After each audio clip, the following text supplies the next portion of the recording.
I welcome this session. The international community cannot ignore the desperate plight of the Rohingya Muslims.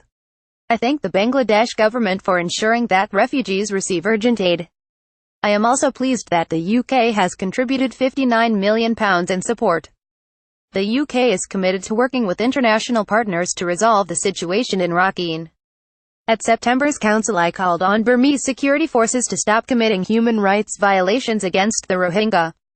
Today's session, together with the overwhelming vote in favor of the OICLD resolution in the Third Committee in the United Nations, which the UK co-sponsored, reflects growing international outrage at these despicable atrocities. I welcome the UN Security Council's adoption of the first presidential statement on Burma for 10 years. This significant step sent a clear message: international pressure will not relent until the state authorities act to enable refugees to return to Rakhine voluntarily, with dignity and, importantly, in safety. The authorities must grant humanitarian access to northern Rakhine so that affected communities can receive vital assistance.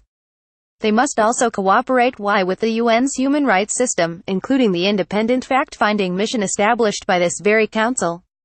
The UK believes that supporting the civilian government is the best way to ensure fair treatment for the Rohingya and respect for human rights. UK ministers have urged Aung San Suu Kyi and senior members of the civilian government to take the necessary steps. Mr. President, as the UK Prime Minister's Special Representative on Preventing Sexual Violence in Conflict, I want to draw particular attention to the harrowing reports of rape, abuse and brutality from refugees in Cox's Bazar. Indeed, as we heard directly from Special Representative Patton, who described this in graphic terms. Last month, the head of the UK's Preventing Sexual Violence in Conflict initiative joined Ms. Patton's visit to the refugee camps, and heard appalling accounts from survivors. We have since deployed 2 civilian experts to Bangladesh.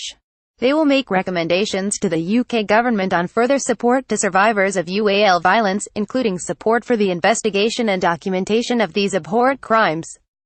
Today's special session demonstrates the strength of international feeling about the situation facing the Rohingya community. This current crisis was precipitated by long-standing inequality between communities in Rakhine. The state authorities must act swiftly, not only to address this inequality but also to relieve the suffering of the Rohingya and restore security to enable them to return with dignity and in safety, and allow them to rebuild their lives.